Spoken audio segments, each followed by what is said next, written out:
should die for a good person. Sidebar, none of us are good. We have all gone astray like sheep. Every one of us following our own way. Every one of us creating idols for ourselves. Every one of us saying, no, I'm going to be the God of my own life. St. Paul says, for a good person, maybe you'd find someone who had the courage to die. But he says these lines, he writes these lines, and he says, but God proves his love for us in that while we were still sinners, Christ died for us. If we want to see what love looks like, if we want to see what love costs, God proves his love for us. Not simply by healing, not simply by teaching, not simply by preaching, but by allowing himself to be overwhelmed by death. Why? Because loving you costs that much. Do you realize? Loving you costs that much. No, I can hear that and go like, I'd rather, no, Jesus. I'm from Minnesota, we're like, oh, no, thanks. You know in Minnesota, if you ever want to give something to a Minnesotan, you have to offer at least 3 times. We are trained in Minnesota to say no. Someone, hey, you want something to drink? No, I'm good. No, seriously, I'll get you something to drink. No, I'm fine. I'm getting something right now. Okay, fine. How much more when the Lord God himself says, will you give me permission to love you in your brokenness? Nah, I'm good. What it'll cost? It'll cost my everything. It'll cost my entire life. Why would anyone ever reject that kind of love? Because it's too much. It's too much.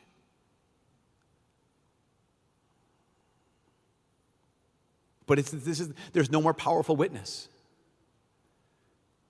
But it's this kind of powerful witness that we need. Why? Because we live in a world that's beautiful but broken. And we need this kind of witness. Because there's nothing else that testifies to the goodness of God, the beauty of God, the power of God, than the fact that the face of God has been marred by his own sweat, a broken nose,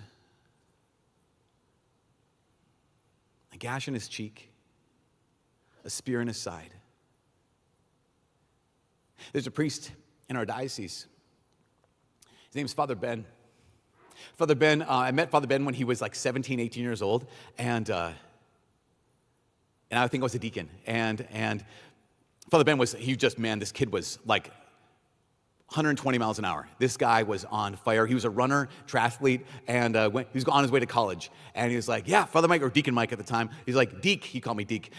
Deke, so like, yeah, I'm gonna get to this Catholic school in our diocese, and I'm gonna make it Catholic. I'm gonna like turn that place around. I'm like, okay, 18-year-old, go for it, Ben. You know, he went to this school, and it was funny because all 4 years, first he was raw, and he was really like, oh, don't do it like that. And then he like actually made some changes. He made friends with the administration, even all these people he was butting heads against. Then he went into the seminary, and Ben was just an incredible seminarian, incredible priest. I remember when he first got ordained, it was just one of those remarkable things of just, here's this man who is not only in love with the Lord, he is on fire for evangelization.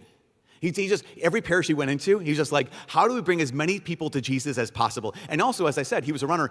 His goal was to run Grandma's Marathon from when he was 17 years old, when he first ran his first Grandma's Marathon, until the end of his life. He said, I want to be one of those people that runs Grandma's Marathon every single summer.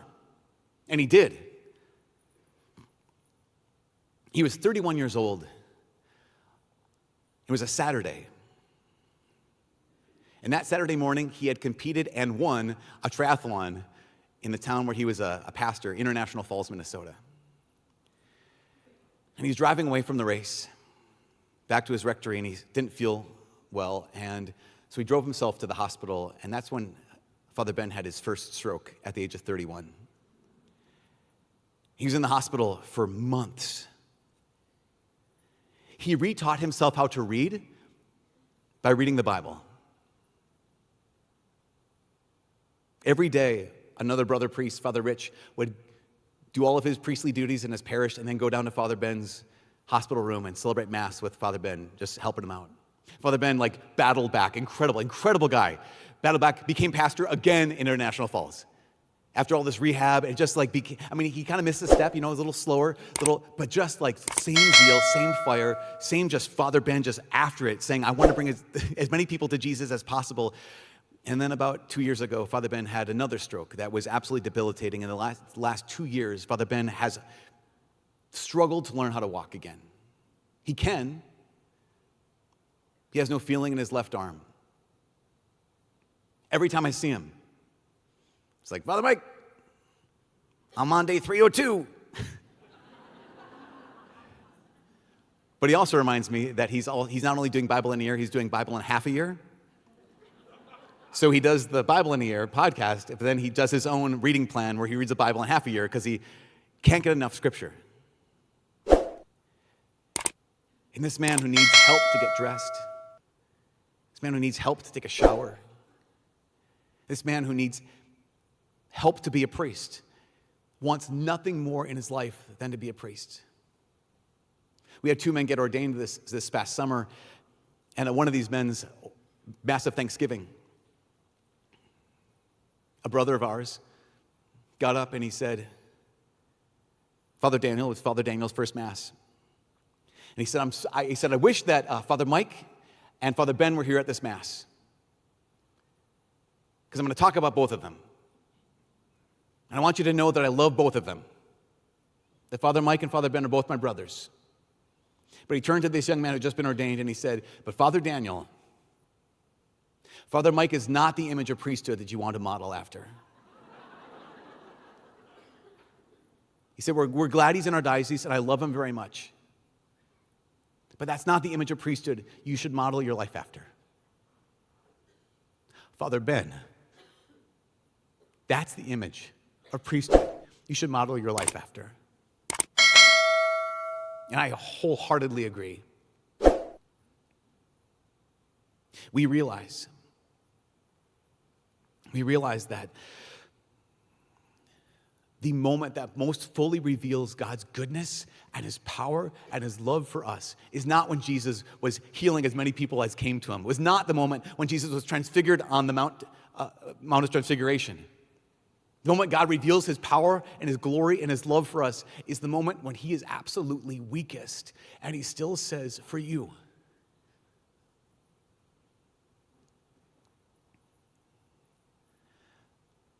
But are we willing to stop and look at that, the face of Jesus? Are we willing to behold the man? I mean, truly, to truly behold his gaze. Because that can't be hurried. Sister Wendy she was a hermit. She was a nun, and she passed away not too long ago. But she was an art critic, art historian, art expert. And I was listening to an interview that she was giving to Bill Moyers back in the day. And she said that when she goes to a museum, he says, how many art pieces do you look at every time you go to the museum? And she said, oh, no, I look at maybe 1 or 2. He says, but there's a whole museum full of art. She says, yeah, but you can only take in 1 or 2 at a time. That it can't be hurried.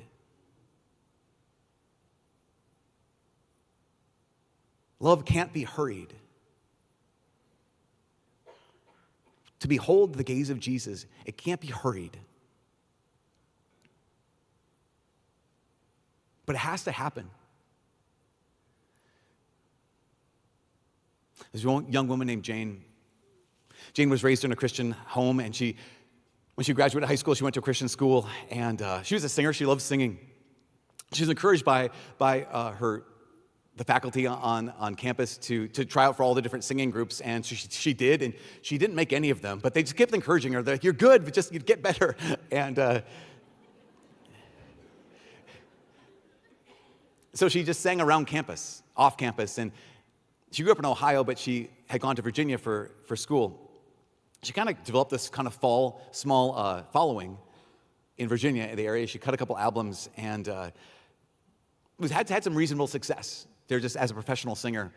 After doing that for a couple of years, she moved back to Ohio just to kind of like regroup and just kind of get off the road and kind of not live that life for a little bit. And once she got off the road, back in Ohio, she met a man, and he was a musician as well. They fell in love. They got married to each other. And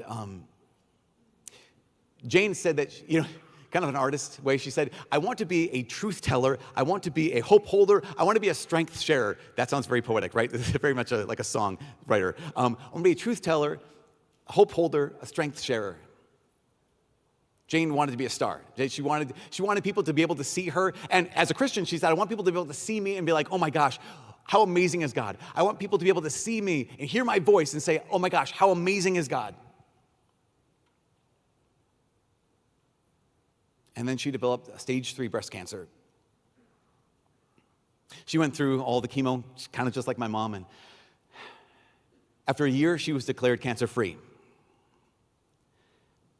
I'd get back to life now, was the thought. But a month or 3 later, they found the cancer had come back, but not just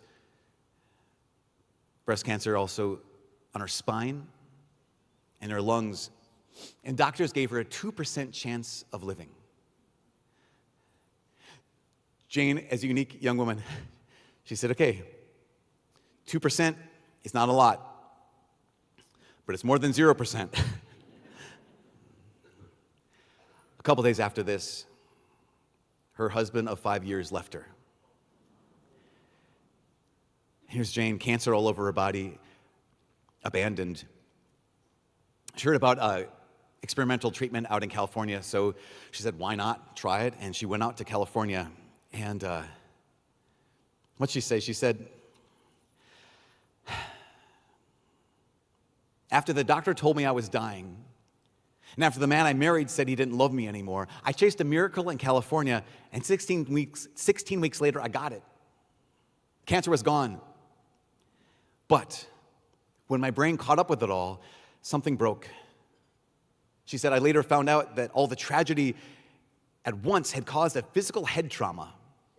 My brain was now sending false signals of excruciating pain and panic. So she goes on to say, I spent 3 months propped against the wall. On nights that I could not sleep, I laid in the tub like an insect, staring at my reflection in the shower knob. I vomited until I was hollow.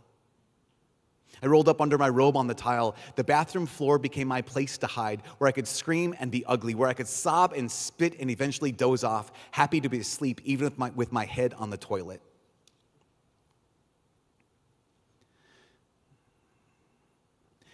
To behold the face of Jesus is not a romanticized face of Jesus. To truly behold the face of Jesus means that we actually look at the ugliness, we look at the brokenness. To truly behold the face of Jesus means we have to look at a cradle that was in a cave. To behold the face of Jesus means we have to look at the body that was on a cross. I think Carl Jung once said that one of the problems with modern man, the reason modern man can't see God is because he won't look low enough. Because where does God go? He goes to the pain. He goes to the lowest spot. I mean, from the very beginning, all the way to the very end. The very beginning, what does Jesus do? He goes, when he becomes incarnate and when Mary gives birth on Christmas, she's giving birth in a cave. When Jesus makes his public appearance, where does he make his public appearance? At the Jordan River. You know the Jordan River, that Dead Sea, right north of the Dead Sea, that is literally the lowest spot on the face of the earth. The Jesus, after he's crucified, he's put down back into a cave. And what does he do for 3 days after he dies? He descends to the abode of the dead. There is no depth to which our God is not willing to go. Because apparently, love now costs something. And apparently, God says that you're worth that cost.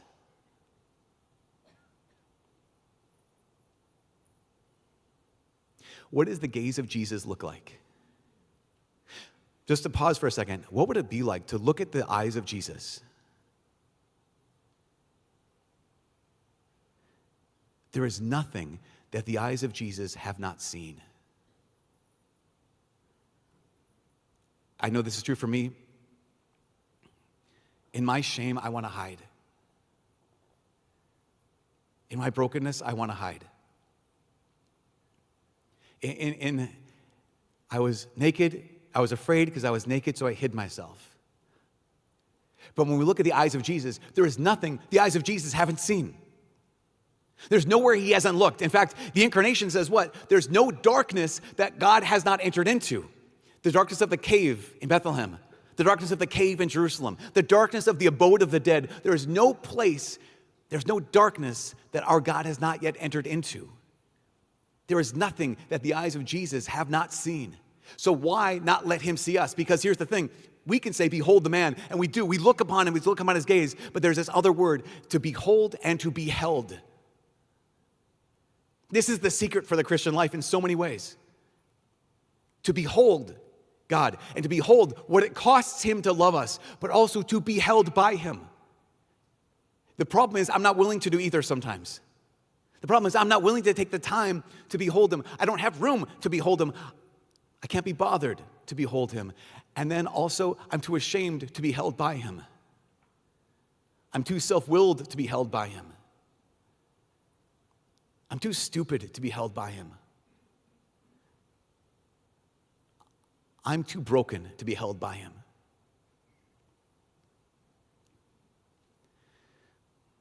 Jane,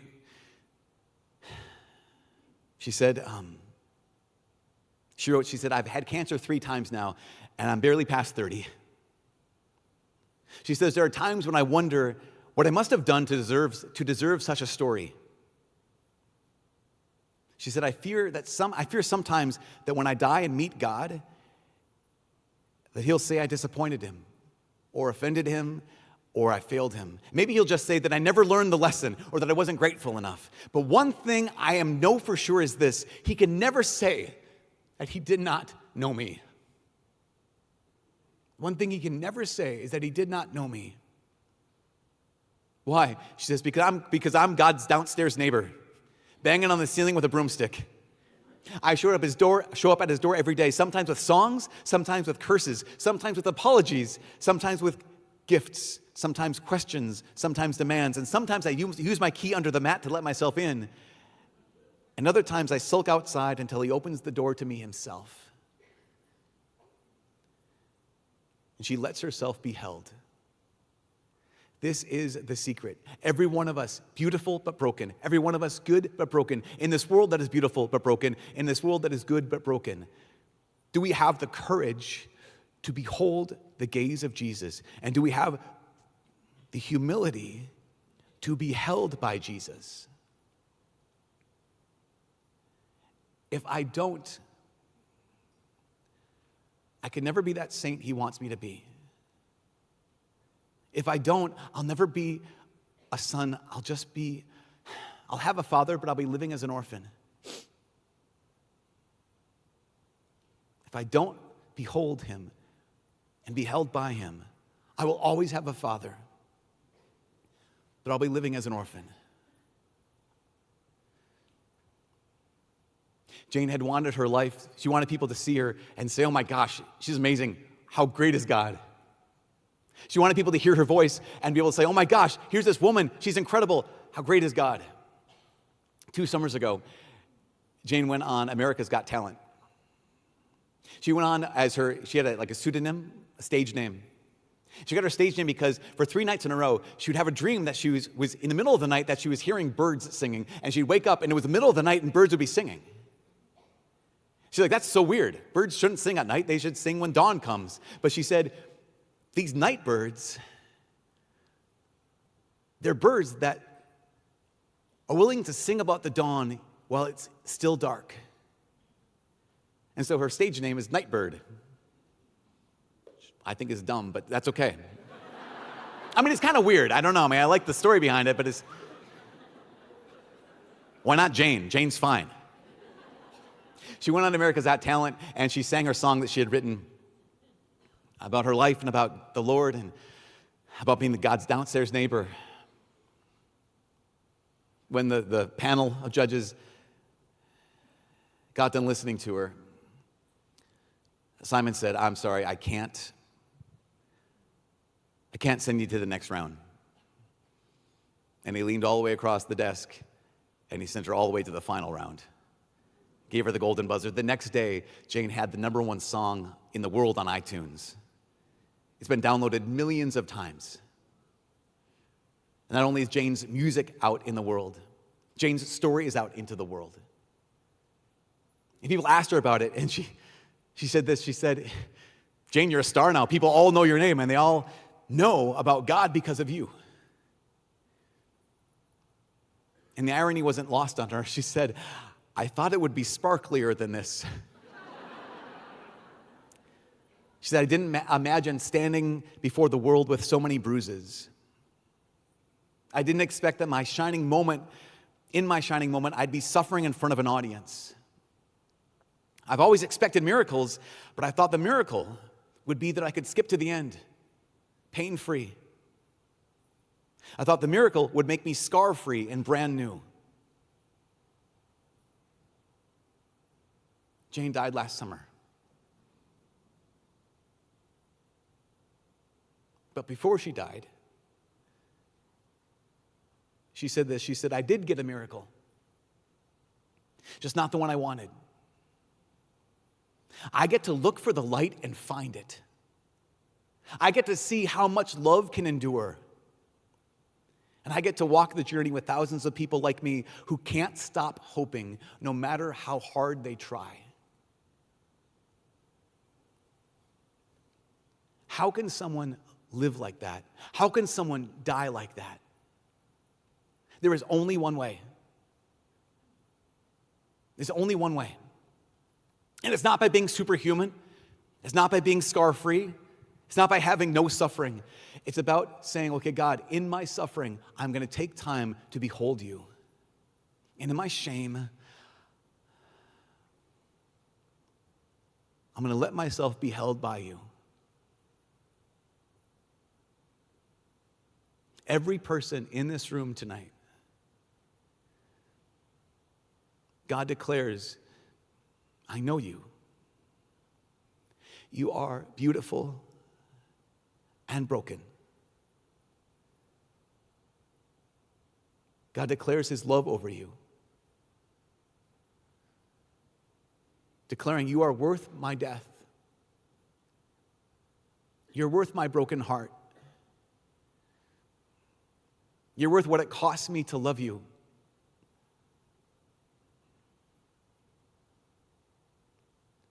So why won't you behold me? Why won't you let yourself be held by me? This last thing.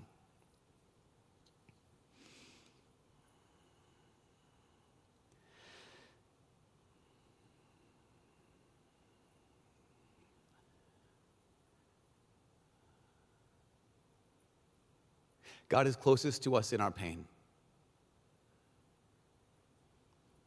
God is closest to us in our brokenness. God is closest to us in the shadow parts of our hearts. But if we're too busy, if those lives are too full, if we're just moving too fast, if we're too much in a hurry, then we'll miss out on the entire point of life. The entire point of life, to have a heart like his. The entire point of life is to share that heart with the people around us. The entire point of life, which is you didn't lose your beauty when you got broken. You didn't cease to be good when everything broke. But you and I will never be whole unless we let God into the brokenness, unless we let God into the shame, until we behold his gaze and let ourselves be held in his arms.